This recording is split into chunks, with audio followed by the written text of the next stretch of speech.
Hello আমার ছাত্রছাত্রীবৃন্দ, আশা করি তোমরা ভালোই আছো। আমার ধারাবাহিকভাবে যে টপিকগুলো আপলোড হচ্ছে সেগুলো তোমরা পরপর দেখে যাচ্ছ। আশা করি তোমরা বুঝতে পারছো। বুঝতে না পারলে কমেন্ট বক্সে আমাকে কমেন্ট করবে। যে পোর্শনটা বুঝতে না পারছো আমি সেইটা নিশ্চয়ই বুঝিয়ে দেবো।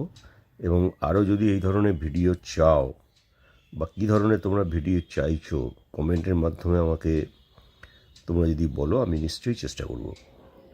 তা বন্ধু, আমি অলরেডি দুটো আপলোড করে দিয়েছি, আর একটা আপলোডের অপেক্ষায় আছে। আর আজকেও আমি একটা ভিডিও তোমাদের জন্য তৈরি করছি। এই ভিডিওটা বন্ধু লক্ষ্য করে দেখো, সেন্টেন্সগুলো লক্ষ্য করলেই তোমরা বুঝতে পারবে। এইগুলো হচ্ছে ওই একটা পার্টস অফ পিস থেকে আর একটা পার্টস অফ পিসে পরিবর্তন করে কীভাবে আমরা করব তারই এখন পর্ব চলছে। পরপর কয়েকটা ভিডিওর মাধ্যমে তোমাদের দেখাচ্ছি। এই এই টপিকটার মধ্যে দিয়ে যেটা আমি দেখাতে চাইছি সেটা হচ্ছে কোনো সেন্টেন্স, অর্থাৎ কমপ্লেক্স সেন্টেন্স যদি হয়, মেনলি কমপ্লেক্স সেন্টেন্সে যে সাবঅর্ডিনেট ক্লজ থাকে, যে কোনো কমপ্লেক্স সেন্টেন্সেও একটা প্রিন্সিপাল ক্লজ থাকে, তার অধীনে এক বা একাধিক সাবঅর্ডিনেট ক্লজ থাকে। এটা আমরা অলরেডি জেনে গেছি। সেই সাবঅর্ডিনেট ক্লজগুলোকে আবার নাউন, অ্যাডজেক্টিভ, অ্যাডভার্ব তিনটে ক্লজে ভাগ করা যায়।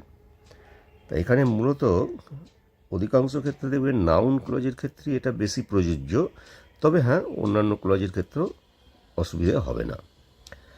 তাই এখানে বন্ধুরা আমি যেটা করতে চাইছি, এই যে ক্লজটা আছে সাবঅর্ডিনেট ক্লজটা, সেই ক্লজটাকে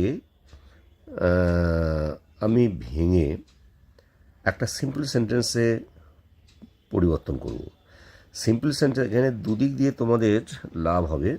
ধরো এই ধরনের যদি কোনো সেন্টেন্স থাকে, তোমাকে বললো যে এই কমপ্লেক্স সেন্টেন্স থেকে সিম্পল সেন্টেন্সে নিয়ে যাও, সেই ক্ষেত্রেও এটা কাজে লাগবে।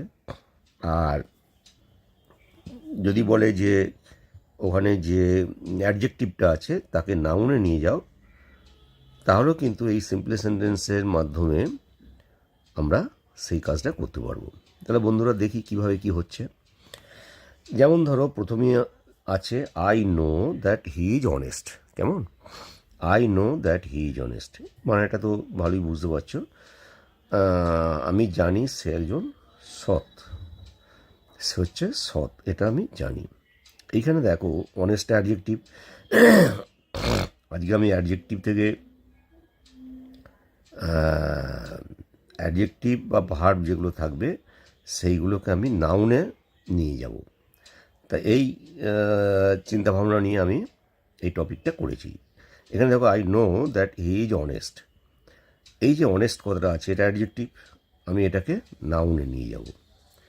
এই যে নাউনে নিয়ে যাব, এটা যদি আমি সিম্পল সেন্টেন্সে একটা ফ্রেজের মাধ্যমে নিয়ে চলে আসি, তাহলে কিন্তু নাউনে নিয়ে ইজিলি চলে আসতে পারবো। আমার মানেটা ঠিক রাখতে হবে, এইটা মনে রাখতে হবে। অর্থটা ঠিক রেখে যেটা আমাকে ডাইরেকশন দিচ্ছে সেই মতো আমাকে কাজ করতে হবে। এখন দেখো এখানে I know that he is honest, এটা যদি আমি করি আই নো হিজ অনেস্টি, এখানে অনেস্টি হয়ে গেল, মানেটা কিন্তু একই থাকলো, আমি তার সততা সম্বন্ধে জানি। আবার দেখো ঠিক একইভাবে I know why he failed, সে কেন ফেল করেছিল আমি জানি। তাহলে এটা যদি আমি এইভাবে করি একটা সিম্পল সেন্টেন্সের মাধ্যমে, আর ফেল থেকে আমরা জানি নাউন ফ্রম ফেলিওর, তাহলে I know the reason of his failure, আমি তার অকৃতকার্যতার কারণটা আমি জানি। তাহলে এখানে একাধারে সিম্পল সেন্টেন্সও হয়ে যাচ্ছে, আবার এই ফেল থেকে ফেলিওর এই নাউনটাকেও আমি নিয়ে চলে আসছি। আরও দেখো he believes that we are honest.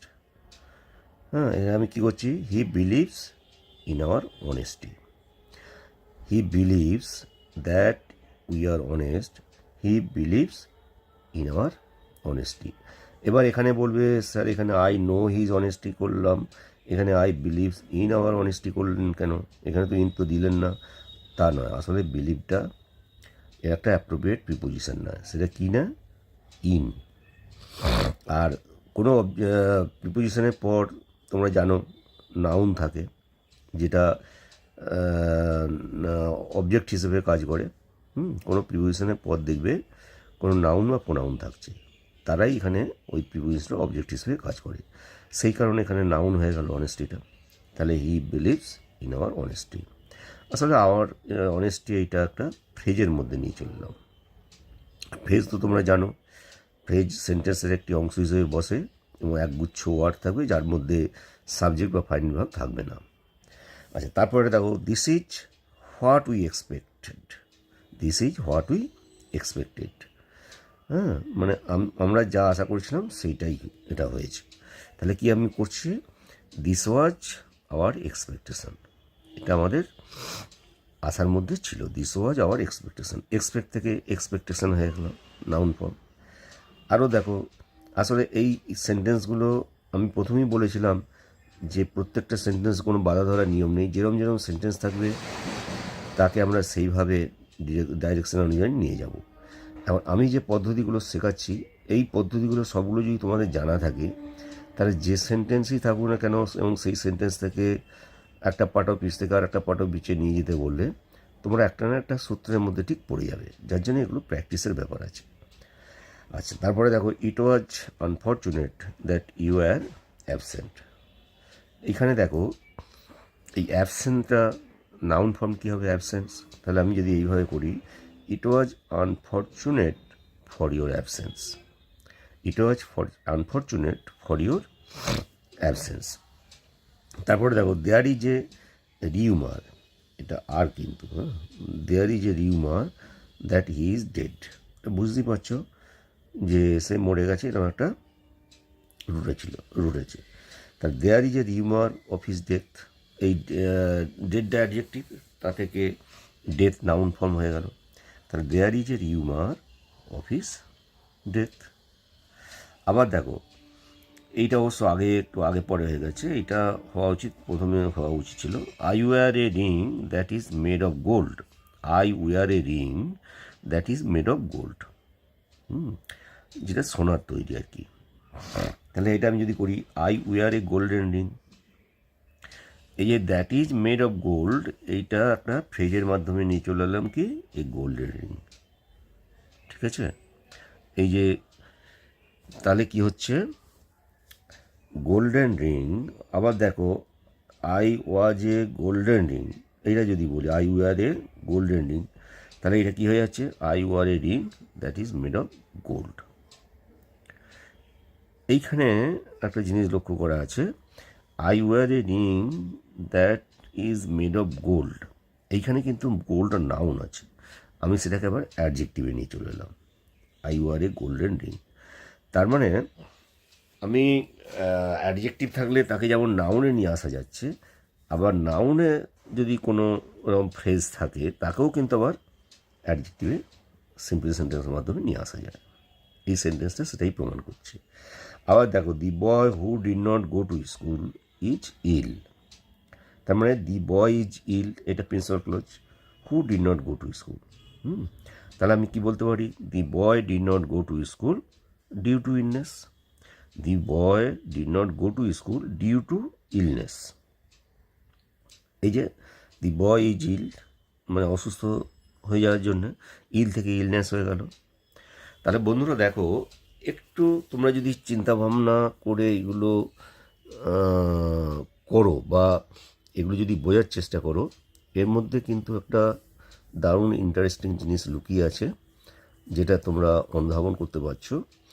মানে একটা নাউনকে কিভাবে তোমরা অ্যাডজেক্টিভে নিয়ে যাবে, আবার একটা অ্যাডজেক্টিভকে কীভাবে অ্যাডভার্বে নিয়ে যাবে, আবার তাকে ভার্বে নিয়ে যাবে, এই যে বিভিন্নভাবে একটা থেকে আরেকটা, আরেকটা থেকে আরেকটা, সেইটা বিভিন্ন পদ্ধতির মাধ্যমে আমরা করার চেষ্টা করছি। এই পদ্ধতিগুলো সবগুলো শেখা হয়ে গেলে, বারবার প্র্যাকটিস করলে দেখবে তোমাদের কাছে এই জিনিসটা অনেক ইজি হয়ে যাবে, তখন আর কঠিন বলে মনে হবে না। কারণ এটা আমার মনে হয় গ্রামারে যতগুলো সেকশন আছে তার মধ্যে one of the toughest section. এইগুলো সম্বন্ধে ভালোভাবে ওয়াকিবল হতে গেলে তোমরা আমার এই টপিকগুলো দেখো, আরও আমি কয়েকটা টপিক করব, তাহলে দেখবে অনেকটাই তোমাদের কাছে এটা ইজি হয়ে যাবে। যাই হোক বন্ধুরা, ভালো লাগলে কমেন্ট করো, আর লাইক শেয়ার অবশ্যই করবে। এবং যারা তোমাদের পরিচিত বন্ধুজন, আত্মীয় স্বজন, বা যারা একটু গ্রামার শেখা ইন্টারেস্ট আছে, তাদের কাছে অবশ্যই এগুলো তোমরা ফরওয়ার্ড করে দেবে, শেয়ার করবে। এবং তাদেরকে এটাও বলে দেবে তারাও যেন এটা সাবস্ক্রাইব করে, এবং তারাও যেন তাদের বন্ধুবান্ধবদের এটা শেয়ার করে। এইভাবেই তো স্প্রেড হবে না। আসলে আমার এই যে এত কষ্টের জিনিস, এগুলো সবাই জানতে পারুক, আমার সেই একই উদ্দেশ্য। সেইটা সার্থক হবে তোমরা যদি এইগুলো স্প্রেড করার চেষ্টা করো। যাই হোক বন্ধুরা, ভালো থেকো। আমি আবার অন্য একটা ভিডিও নিয়ে অন্য কোনো দিন তোমাদের সামনে উপস্থিত হচ্ছি।